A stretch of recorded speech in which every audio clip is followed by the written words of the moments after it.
Hi guys, ayan.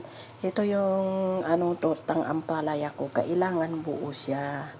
Kasi pag hindi buo yan, hindi kakainin yung ating maliit.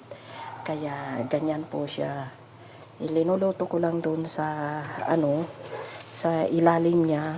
Tapos i-flip ko na.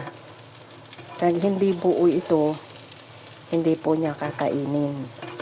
Gusto niya yung buo at mamaya hihiwain ko na parang pizza. Ganyan lang po. Hinay-hinay lang yung apoy para maluto sa loob. Yung ampalaya natin ay ginisa ko sa bawang. Ginisa ko ng half cook. Kaya yan, pwede na nating i-flip guys. Kasi baka masunog.